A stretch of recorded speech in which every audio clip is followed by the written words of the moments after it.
It's the dawn of a new year in the World Wrestling Federation. 1995 is finally in the rear-view mirror as the pieces of what would become their most critically acclaimed era are slowly beginning to come into place, but some of the crappy stuff still lingers. Welcome to the dark side. It's time for the Royal Rumble 1996 from January 21 at the Selland Arena in Fresno, California. This show is nominated by Adam Vanderplum, Zach Messersmith, and Daniel Bridger over on patreon.com/wrestlingwithregret. 1996, the build to WrestleMania 12 in full swing. Shawn Michaels back from injury looking to achieve that boyhood dream. Diesel slowly turning from tweener into full-blown heel. And the World Wrestling Federation itself spending a lot of its time attacking its perceived enemies in WCW and the NFL. I'll get to the WCW stuff a little later in this review, but the NFL stuff I think about with the Raw Bowl episode of Raw a few weeks before this. The big match they have here is this four-team tag match with all this football like imagery and just like it's a half hour of football puns on commentary and it's the worst. Like, look, I like football, but I could not stand this match because they were just like trying to cram that so much into this. 9,600 people in attendance, 260,000 pay-per-view buys, up from 205 the previous year. It's the best buy rate the company's done since WrestleMania 11. Sunny in a Tub opens the show. We've been seeing a lot of her on TV the last several weeks in very sexy situations, lots of double entendre while she's simultaneously managing the body Donnas. She warns us that viewer discretion is advised before we get the opening hype package focusing on the world title match with Bret Hart and The Undertaker and the Rumble match itself. Vince McMahon and Mr. Perfect on commentary for this one, and your opening match sees Ahmed Johnson taking, well, the man who's just recently El Kabonged his way back into the hearts and minds of the wrestling public. It's Double J, Jeff Jarrett, back in the World Wrestling Federation. We saw him come back last month at In Your House Seasons Beatings, attacking Johnson and bashing a gold record over his head. Of course, Ahmed's the relative newcomer to the WWF, currently on an unbeaten streak since September. Ahmed runs to the ring looking very slippery as he stalks Jarrett at the onset. I love Double J's facial expression when Ahmed blocks the hip toss early on out of the corner. Johnson with the power and all the screams. I have to use that match. 1997 on that last maneuver, but this time scooped up and he sits Royal Rumble in. But he jumps into the ropes and gets his arm caught in them, allowing Jarrett to take over, throwing him into the steps. He goes for some axe handles, but Ahmed's jogging them off until he catches Double J in a bear hug. Ahmed with the worst Irish whip I've ever seen before hitting a clothesline. Ahmed with a huge dive to the outside, head first into the floor and barricade. Holy crap. And then goes for a top rope flipping senton, but he misses. That looked heinous. Jarrett grabs the guitar, hits the super El Kabong off the top rope, and Johnson takes a timber fall. Jarrett's disqualified, but seems really pleased with himself as he goes to leave, but Ahmed shrugs it off and chases Jarrett up the ramp, then just kind of slows down. I give this one 2 stars out of 5. I don't think these two had the styles that meshed well together. I have to say, though, I got to give credit to Ahmed for doing some of those insane diving attacks he did. How he did any of that more than once, I will never know with that form. This finish clearly designed to protect both guys, like Jarrett because he just debuted, Ahmed because he's unbeaten, but this feud seems far from over at this point. Todd Pettengill interviews Diesel backstage. Where's Big Daddy Cool's head right now?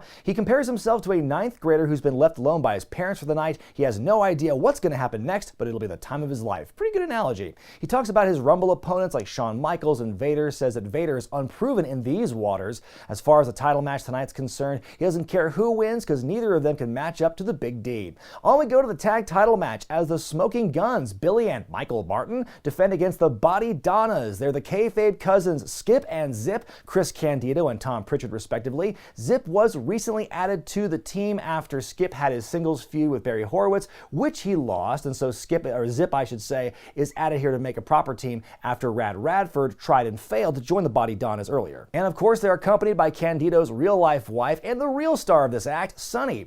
Early on, Bart flips both Donnas to the outside, but looks kind of silly. Billy follows up with a dive of his own. Skip gets beaten up in the Guns corner. Like, how are these punches legal? When did that whole thing change? Sunny tries to show the goods to distract the Guns. Dr. Zip wants a piece of Bart. Bart showing off the strength, but the Body Donnas hit a blind tag. Skip has lost a shoulder strap. Double team move by the Guns. You get Sunny on the apron. Billy whipped into the ropes, which knocks Sunny off, takes a hard fall. Billy goes to check on her, spends all day down there until Skip and Zip finally finally get a chance to jump him. Skip with his own dive to the outside. Damn, these kids killing the biz with a dive in every match. Zip with a nice powerbomb on his own partner on top of Billy. More double teaming as the referee looks like a proper idiot. Hennig and McMahon can't keep Skip and Zip apart as Skip slips while trying to get on the second rope.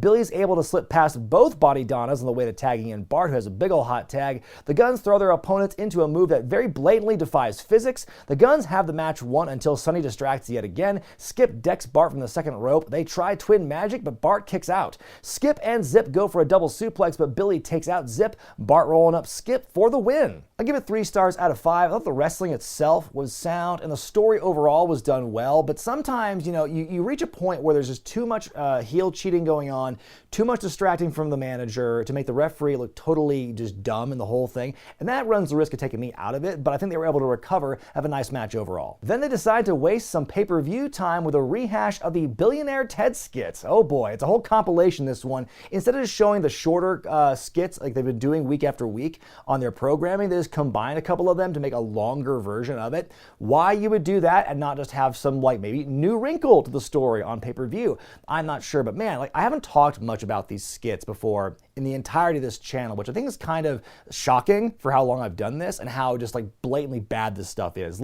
I don't understand how Hulk Hogan and Randy Savage and Gene Okerlund ever started working with WWE ever again after this. Savage, to a very brief extent before he passed away, did some action figure stuff and All-Stars and everything, but Hogan and Okerlund especially, how'd they ever come back working for Vince McMahon after the way that this company summarily buried the fuck out of them as these two old, out of shape, they call them bitter, vindictive, jealous, every negative name in the book you could say. For these guys, they had just spent a considerable amount of time pushing on their own as top guys. And now it's the mask is slipped. Oh, these guys are old, they're old news. It's all about the new generation. Bret Hart and Diesel and Razor Ramon and the Undertaker and everything. And think of it this way. The time these skits aired, Hogan and Savage were 45 and 46 years old respectively. And again, I've talked about this before in other videos. Think of just how crazy the wrestling culture has changed in those 25, 26 years since, where now you got guys 44-year-old Brock Lesnar and 45-year-old Bobby Lashley are just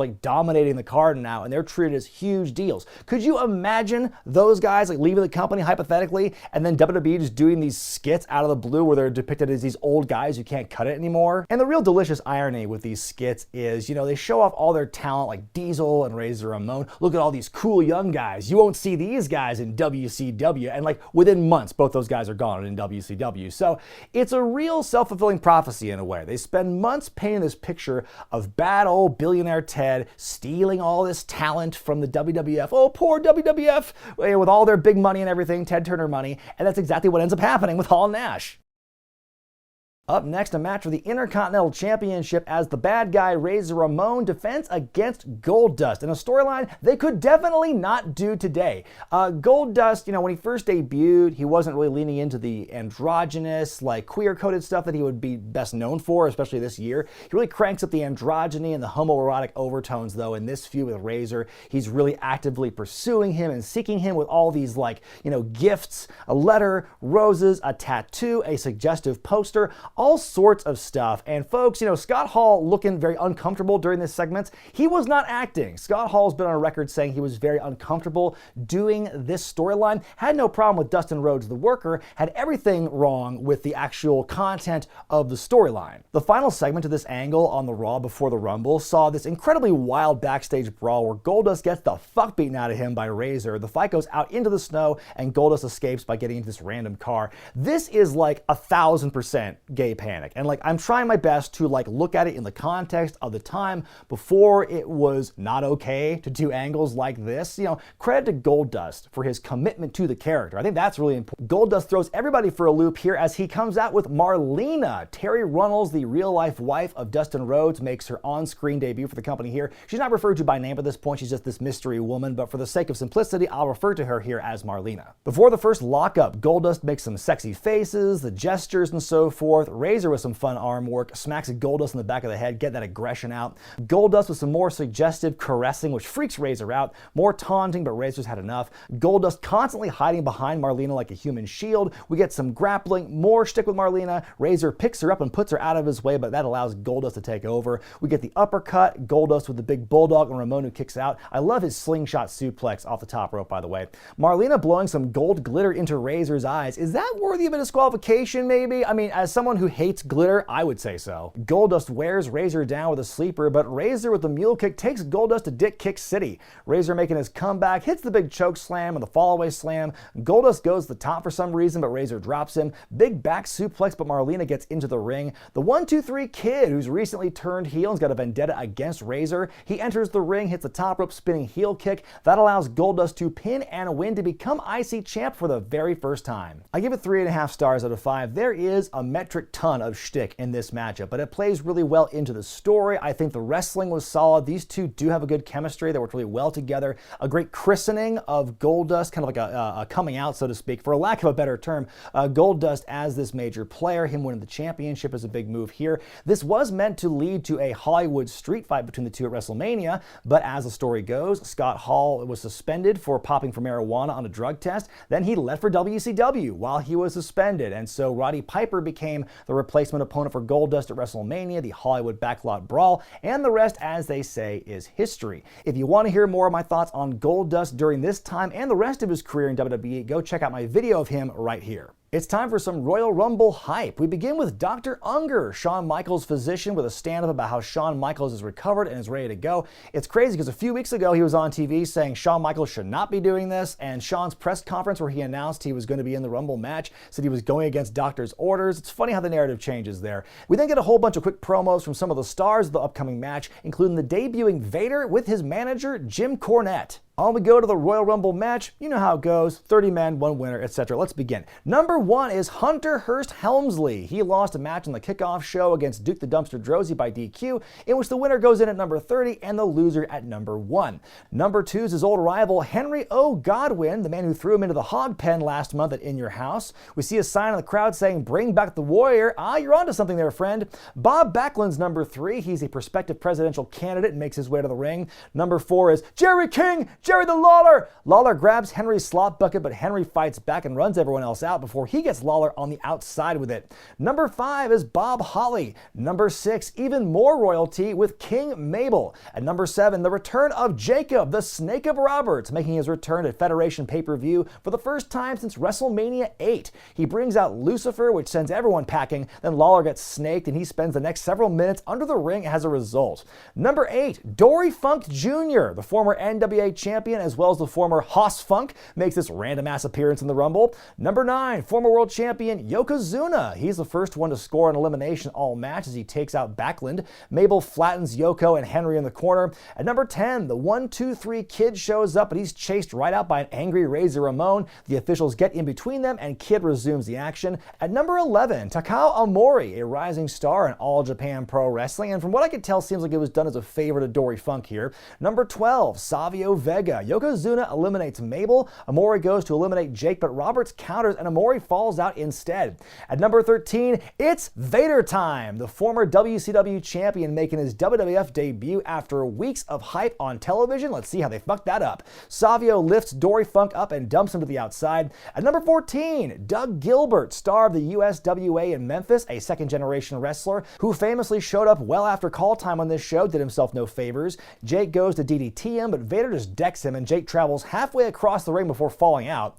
At number 15, SWAT team member number 1. The SWAT team, more commonly referred to as the Headhunters, big in Puerto Rico, big in Japan. Vader dumps out Gilbert, then the SWAT team member in short order. Right after that, though, is SWAT team member number 2 at 16. Both squatters enter the ring, but Vader fights them off. He and Vader each throw one of them out. The SWAT team would have one more appearance the following night on Raw and would do a bad job of that before being shown the door. At number 17, Owen Hart Hart, the man who takes credit for putting Shawn Michaels' career in jeopardy the previous year, has vowed to do it again if they cross paths tonight. Number 18, speaking of which, Shawn Michaels, back from his head injury, looking to achieve that boyhood dream. Vader eliminates Savio Vega. Vader and Yoko trade strikes. Vader's mask falls off in the process as Cornette on the outside begs his two monsters to stop fighting each other. HBK takes them both out of the ring, which is a big moment there. Michaels takes out 1-2-3 Kid with a press slam. Number 19, Hakushi enters the ring. Vader re-enters the ring and throws Shawn and a few others out of the ring, which they say does not count as an elimination because Vader himself is no longer legal, which is a rule they have not done a good job keeping consistent over the years. President Gorilla Monsoon gets in Vader's face as he and the officials and Cornette all tell him to get out of the ring. Vader will squash Monsoon with a Vader bomb the next night on Raw. That's a big moment. Shawn throwing Cornette out of the ring after a couple of tries as Tatanka Buffalo enters at number 20. Owen Hart takes out Hakushi as Aldo Montoya enters number 21. On the outside, Shawn yoinks Jerry Lawler out from under the ring as he's desperately clinging to cables and whatever he can to stay in there, throws him back into the ring just to eliminate him, and as Shawn decks Lawler at number 22, it's Diesel, the man who's been on a tweener path since losing the title to Bret Hart at Survivor Series, gets right to work eliminating Tatanka. The best friends, Shawn and Diesel, scrap a bit because it's every man for himself. Mr. Perfect on commentary at one point chastises Diesel for helping Shawn stay in the match at one point, says it doesn't make any sense, and then Vince McMahon retorts, doesn't have to make sense, it's the Royal Rumble. Truer words were never spoken. Number 23, Kama the Supreme Fighting Machine, his final appearance in the company for a little while. At number 24, the Ringmaster himself, Steve Austin, making his pay-per-view debut for the Federation. He debuted a couple of weeks ago on Raw as Ted DiBiase's new $1 Million champion. Bob Holly tries to eliminate him, but Austin with the receipt. Sparky Plug is out. Holly was in there for about 40 minutes. Pretty good performance here. At number 25, Barry Horowitz, Hava Nagila indeed. Diesel launches Helmsley out of the ring. Hunter was in this thing for 48 minutes, the Iron Man of the match. Number 26, Fatu is here and he wants to make a change. At number 27, Isaac Yankem, DDS, goes right to work at the man he'd go on to replace in Diesel. Then Owen eliminates Barry Horowitz. The replay graphic kind of obscures it, but Owen goes to eliminate Shawn, but HBK counters it. Now Owen's gone. At number 28, Marty Jannetty. The former Rockers fight for a bit before we get a double down. Number 29, the British Bulldog goes right after Michaels as he enters the ring. And there's Diana Hart, who's really good at sitting in the crowd and looking on. Boy, she got paid a lot to sit in the crowd and look concerned, didn't she? Bulldog eliminates Jannetty. Fatu eliminates the Ringmaster. Then he's extracted from the ring by Yankem. At number 30, you all know who it is, folks. Duke the Dumpster Droese, the last man to enter by virtue of that match with Helmsley earlier. Michaels and Bulldog fighting outside but are not eliminated yet. Owen Hart joins in to beat HBK up. Back in the ring, Michaels drop kicks Yankem out of the ring. Diesel and Kama take out Droese. Your final four are Michaels, Diesel, Kama, and Bulldog. HBK slips away from Davey Boy and eliminates him. Diesel takes out Kama. Then Michaels super kicks Diesel out of the ring.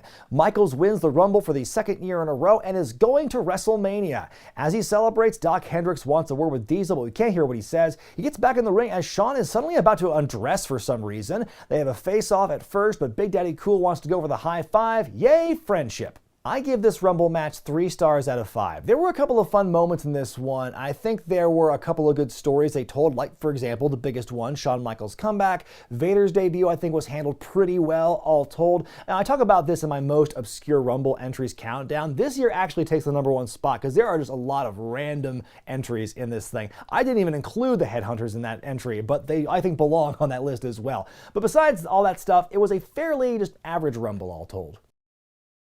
In your main event for the WWF title, Bret Hart defends against The Undertaker. Taker is still wearing his Phantom of the Opera mask, or as Vince calls it, his facial appliance. Last month at In Your House, The Undertaker was declared the number 1 contender, which Diesel took offense to. In fact, during Taker's entrance here, Diesel was still hanging around the ring since the Rumble match had ended. He shoves Paul Bearer. He and Taker have a bit of a scrap on the ramp before the officials break it up. By the way, Bearer showing off his brand new urn because if you remember after WrestleMania 11, Kama stole the urn from The Undertaker, melted it down into chains, but several months later they actually got the chains back and then eventually remelted it into a new urn, though those few weeks of seeing Bearer carry the chains as if they were the urn was a funny visual. In comes Bret Hart. He's been the champ since beating Diesel in November, had a great match with Bulldog the previous month for the title at In Your House, and there was Diana again, sitting there looking concerned. Taker asserts his will on the Hitman early on, throwing him around for a bit, applies a face claw for a while before hitting the current school. Back to the face Corpse Claw for a bit. Bret fights back, picks up the pace, knocking Taker out of the ring and diving onto him.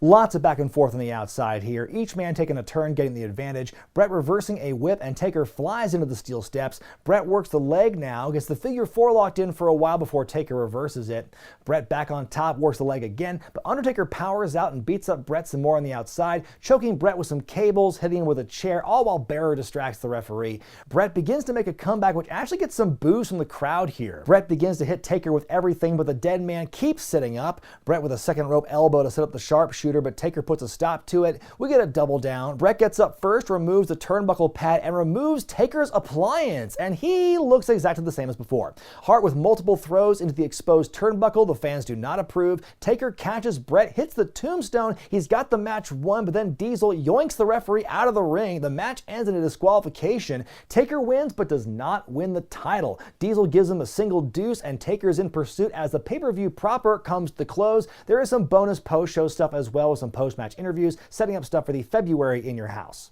I give it 3.5 stars out of 5. This was a pretty good match for the most part. I think Bret and Taker obviously have excellent chemistry here. I think the styles really blended well. Taker doesn't have the best matches with other big, slow, lumbering guys. So when he's with someone smaller, more technical like Bret, I think it works really well here. And I think for as long as the match was, it was coming close to like 25 minutes or a half hour. Kept a pretty good pace, but you know, that damp squib of a finish to end this major pay-per-view really soured me on the end. My grade for the 1996 Royal Rumble is a C+. It's kind of in the middle for me, more or less. You know, to me, the biggest takeaway, the thing I remember the most from this show was Razor versus Goldust. And not necessarily for like the right reasons. It was a compelling storyline, even though we all know it's horrifically outdated by today's standards. But again, their respective commitment to the bit and leaning into it made it for a more interesting dynamic in a story, I think. The Rumble match itself, okay, but not great. And the main event of Hart versus Undertaker was a great match, but then it was really kind of lessened at the end